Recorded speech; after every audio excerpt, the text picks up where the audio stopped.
Oh,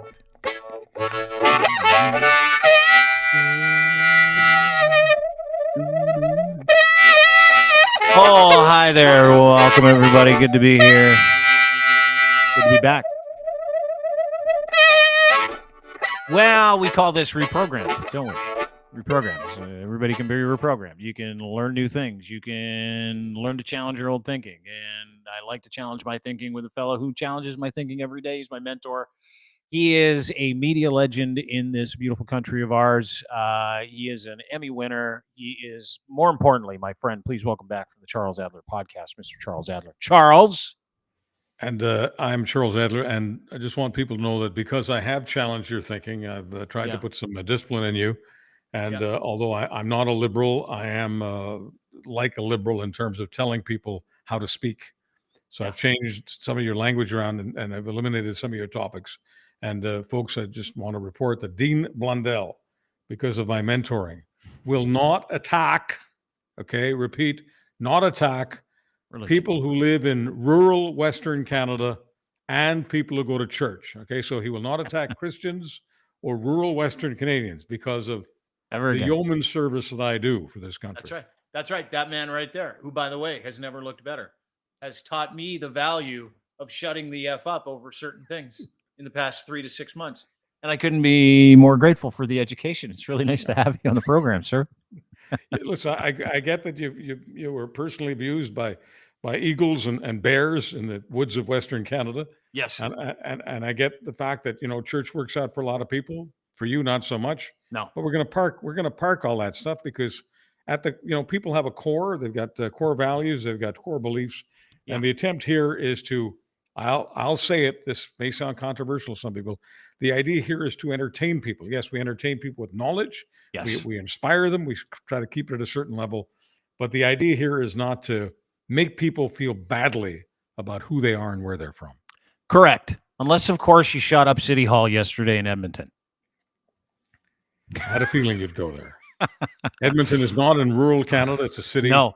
Yes, so big city. You can go for it. Unless, and once again, I don't want to put words in your mouth, but thank you. Unless your plan is to link the Conservative Party of Canada to the shooting, because I think that's just, frankly, pedestrian. Not a friend. I'm not considered a friend these days. Conservative Party of Canada, but I want to be fair, and I just don't think that we need to go there. Well, I'm not going to link it to the Conservative Party of Canada. I'm not going to link it to conservatism, but I want to get to the story, and I want to chop it up with you for a bit, if that's okay. There aren't many people who are qualified to have this conversation. I would be one of those people that is not qualified to have this conversation. So having you here to talk about it is good because we live in a gaslighty, rage baity era, right? Like it's what we do.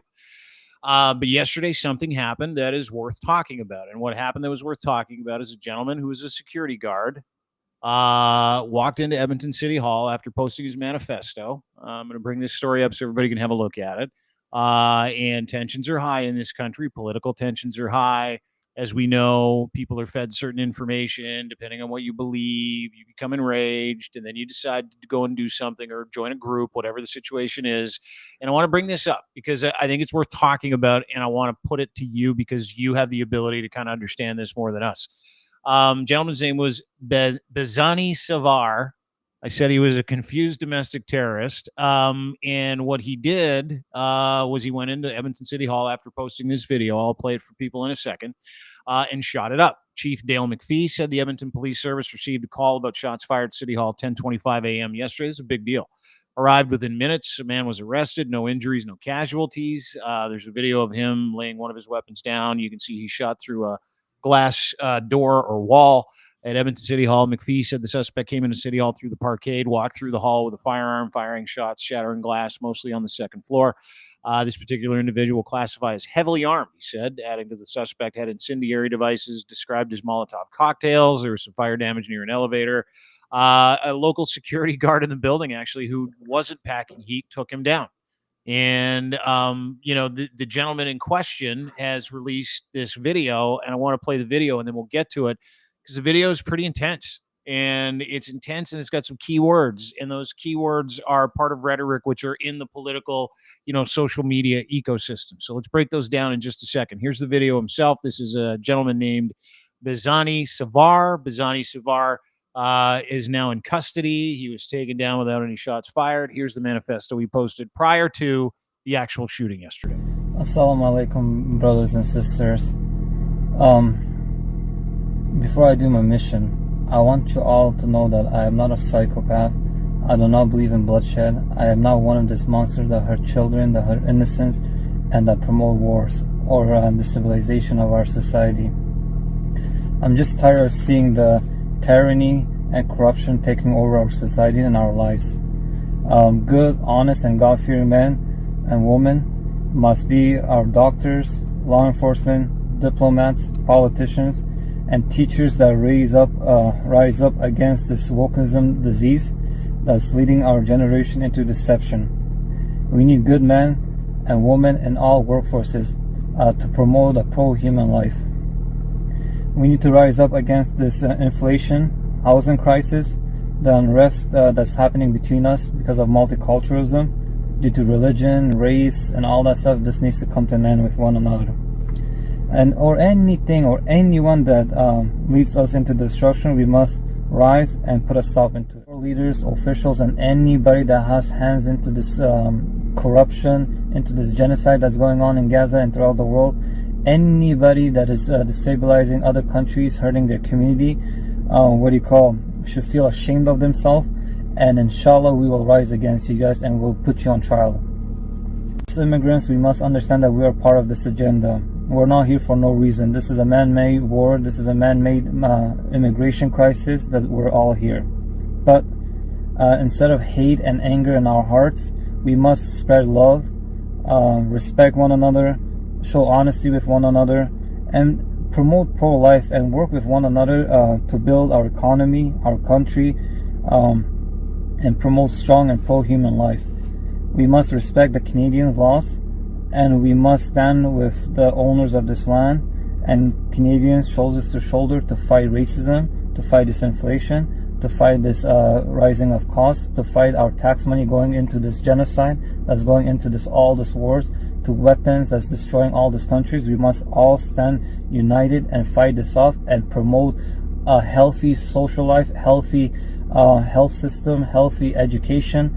We gotta start taking control of our lives and taking control of how we spend our money, how we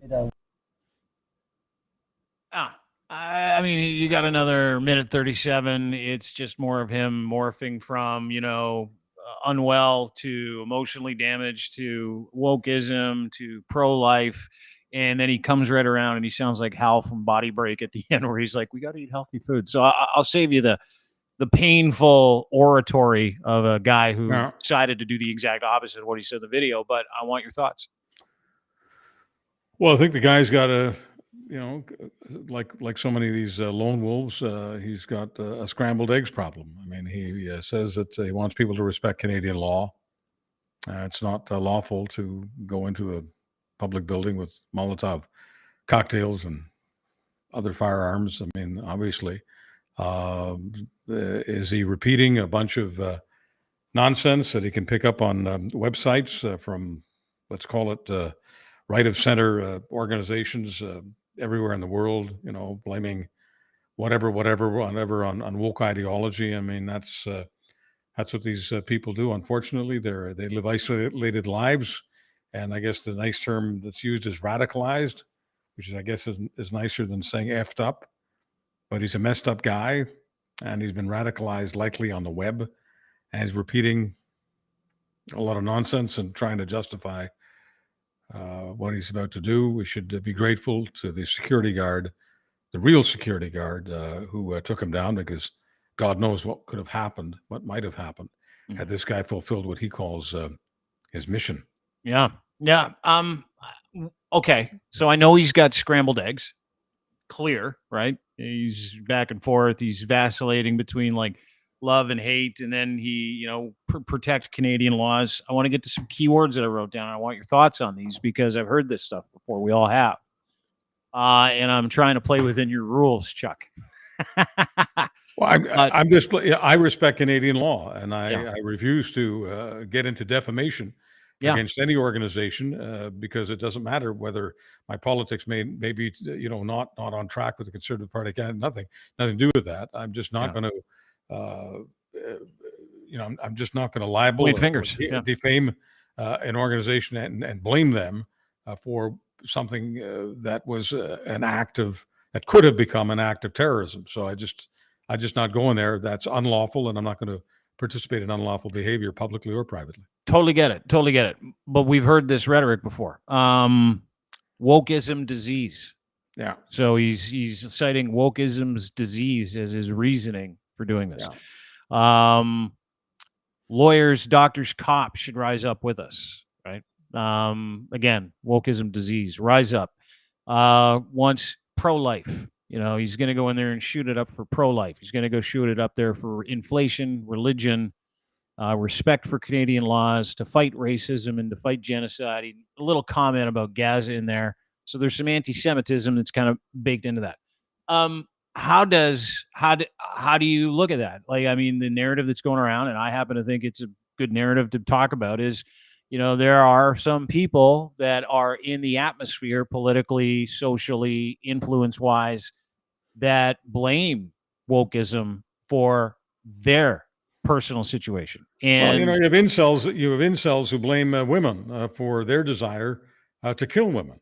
You've got some people who say that the Bible made them do it, or other Bibles. We don't use the word Bible when it's other religions. They've got other names for it. The point is that people say they're inspired by religious scripture to do things that are illegal and at times homicidal. There isn't a single religious terrorist organization in the world, including Hamas, that won't tell you that they believe that their Lord is telling them to become martyrs and to engage in murder and mass murder and torture and rape and everything else.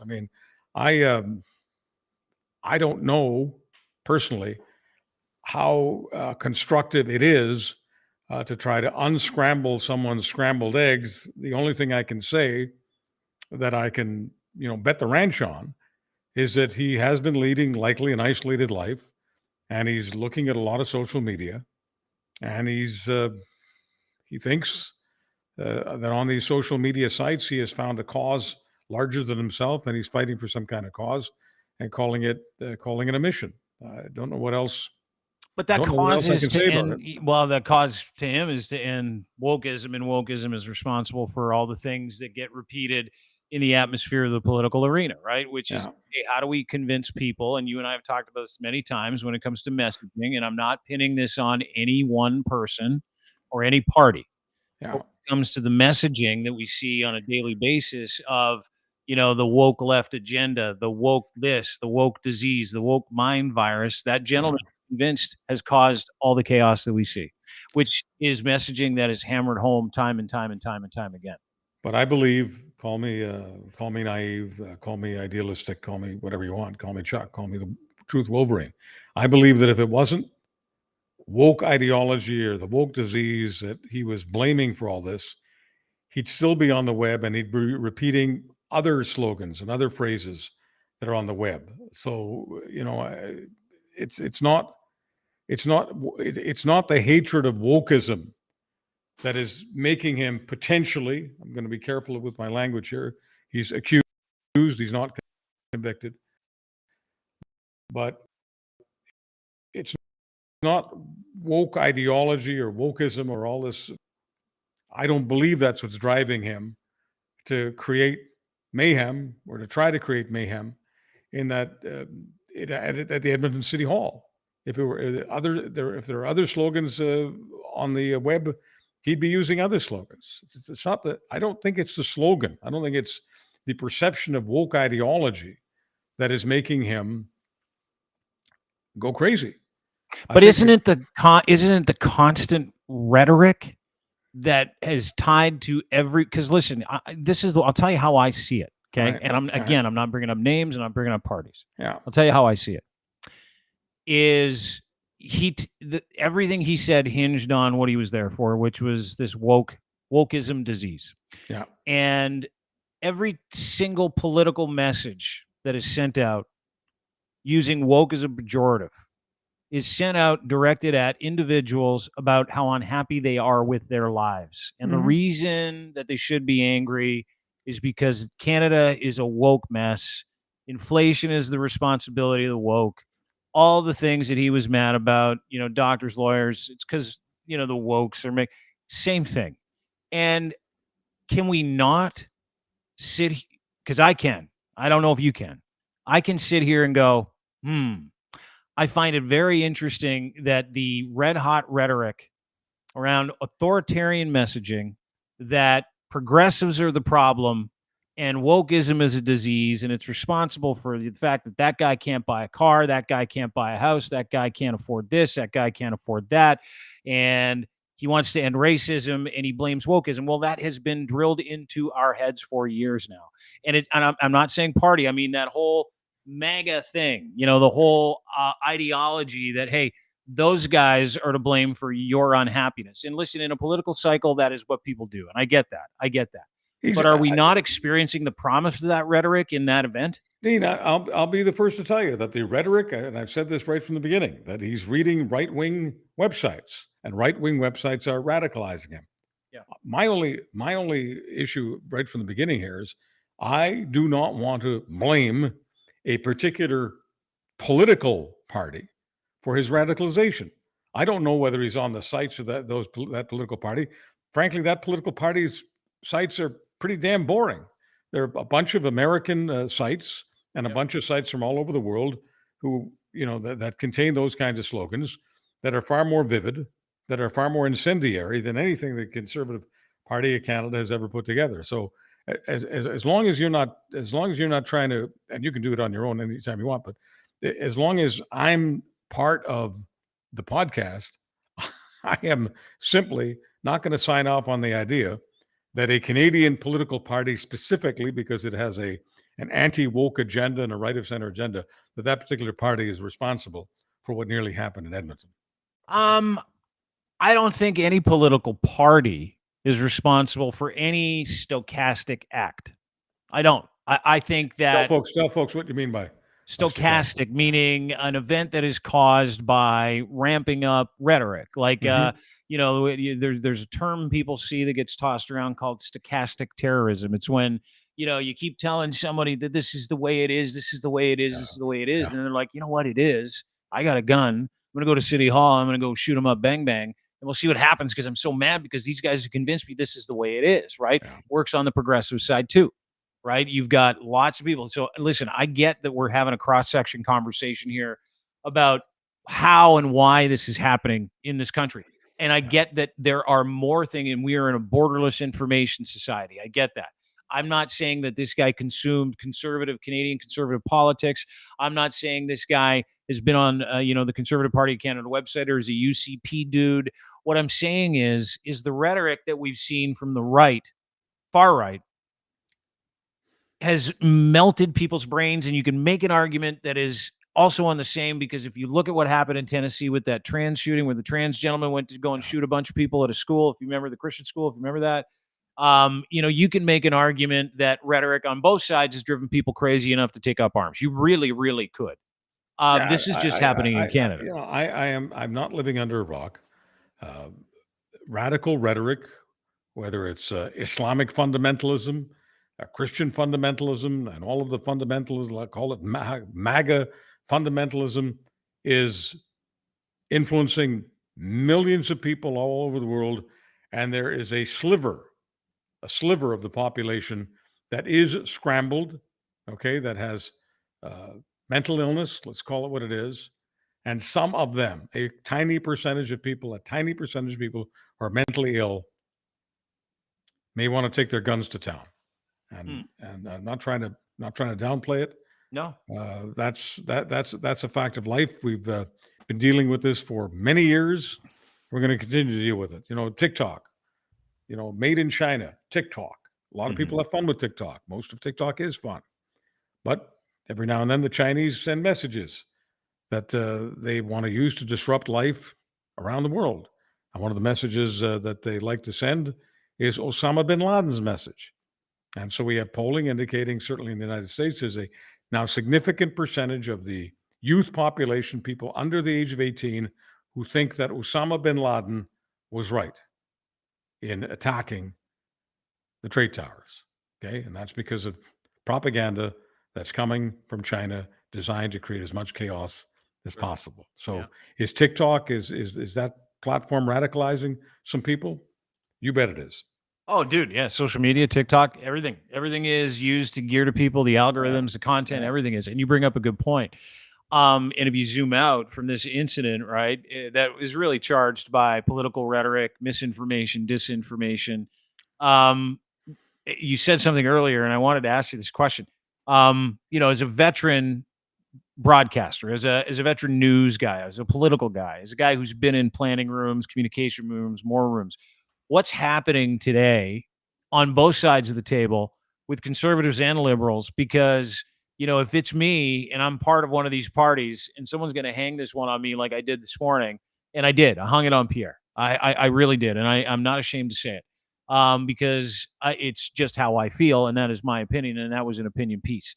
However, you're talking about a bigger conversation, and I appreciate you doing that, because that rhetoric to label people as racist bigots, or that label to label people as woke terrorists, or woke mind viruses, we're seeing the culmination of that in the fruit of stuff like this. If you want to look at it from a holistic perspective, propaganda, rhetoric, lies, triggering people emotionally. Do you expect it to get any better? Do you expect this to do you expect more of this? No, this is one of those things that gets worse before it gets better. But I just want to, because you just mentioned his name, I have to, just for the sake of being credible, because being credible is important to me. It's been important to me for my entire life, especially my entire public life, which has been my entire adult life. I am not blaming Pierre, and I have no evidence that he had anything to do with this. I'm not considered a follower or friend of Pierre, but just for the record, I don't blame Pierre. No, and I'm glad, dude, and I don't either. I don't blame him. I don't think he was the guy that went and said, go and do this for it. I don't think that's the case. I think you've got a bunch of people scrambled brains that'll take up arms against people depending on how much and what they consume, right? And I totally understand that. But this, for me, if I'm one of them, if I'm Trudeau, right, if I'm Polyev, if I'm Jagmeet Singh, I'm like, holy shit, we need to fucking turn it down a bit. Like, somebody's got to turn it down a bit, because between that, Tennessee, if you remember the gentleman with the gun that showed up to the prime minister's house a while ago, crashed the gate. He's like, I just want to talk. If you remember that? Yeah. I mean, that's enough in my mind. Look, I mean, I'll give you this. I was at a town hall in Winnipeg, University of Winnipeg, and I've been at the University of Winnipeg lots because I've lived in Winnipeg for most of my adult life. So it was not unfamiliar territory for me. And seeing lots of police officers is not unfamiliar territory for me. And I've been, considered a great friend of police, local police, national police, FBI, you name it. I have a good reputation with various police services in North America. And so I knew some of these guys. And I also knew some of the guys who were in plain clothes. And I've never seen in Winnipeg, I have never seen so many plainclothes police officers as I did that day at the town hall. And I've seen lots of bomb sniffing dogs over the years, mostly on assignments that I was doing in the United States. And I used to smugly say to myself, well, thank goodness this isn't going on in my country, meaning Canada. And it is now. So the hatred for Justin Trudeau is palpable. And they're not bringing in the bomb sniffing dogs and all these plainclothes police and uniform police, not bringing them in to do security theater. They have got to constantly beef up security. So if you want to make the point that much of the anti-Trudeau rhetoric, the F Trudeau bumper stickers and all the rest of it, if you want to make the point that that is creating a security threat, increasing the threat to the prime minister, absolutely right. And I'll sign off on that right up until the cows come home, because I've seen that with my own eyes, and that's true. Mm-hmm. Mm-hmm. Yeah. Well, we have. I mean, it's the mobbings that we've seen. Yeah. The dinners that he has to get escorted out of because somehow people leak where he's having dinner. I mean, it is, the beefing up security, the flak jackets when he shows up for Canada Day. I mean, it's, and then this, I love this country.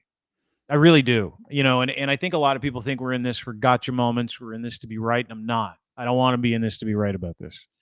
And it doesn't scare me. It makes me sad.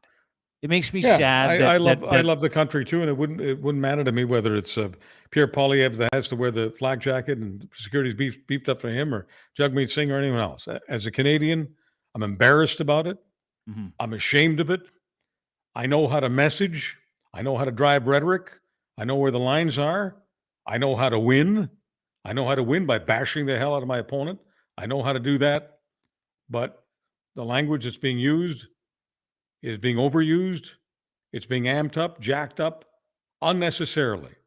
The Conservative Party of Canada can win the next election without doing all of this stuff. But all of this stuff raises much more money than doing it the old-fashioned way. And I regret that they've chosen this way, just as I regret that my good friends, and they were extremely good friends of mine for years, the Republican Party has allowed itself to be hijacked by people who feel they need to use incendiary rhetoric.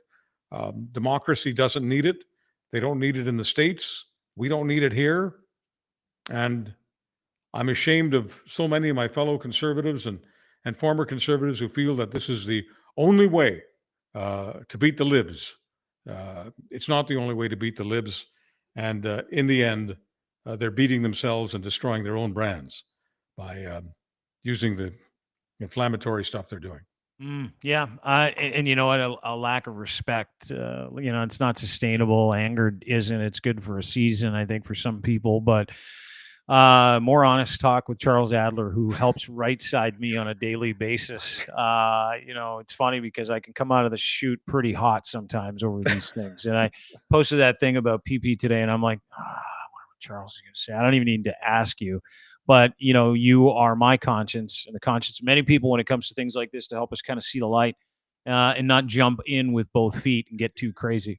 Well, just as I say, the Conservatives can beat the Liberals without the bomb-throwing rhetoric, and I'd say the same thing to you, that you can make that point without looking like you're accusing PP. But, we do have freedom of expression in this country. You're free to do what you want. I just will always tell you what I'm telling you now, that when I'm sharing a platform with you, I've got to make sure that the folks know what my position is. Otherwise, I look like I'm holding your hand or inspiring you to say that stuff. And no, I'm not. I'm just I'm hopelessly moderate. that's what I. But I want to say this. Before we part company, I was doing some stuff on X this morning, which most of us still call Twitter, and I was pointing out some of Trump's major deficits that could cause him to lose. And somebody, a Canadian, huge fan of the right of center in the States, right of center in Canada, told me to give it up. That don't I understand that it's all over, that it's absolutely hopeless, that I should understand that it's hopeless, that the Republicans will win in the presidency in November, and the Conservatives, whenever there's an election, will obviously win here, and that this rhetoric that I oppose, this is the winning rhetoric, and this will win. And I just told him, I'm sorry, I don't give up.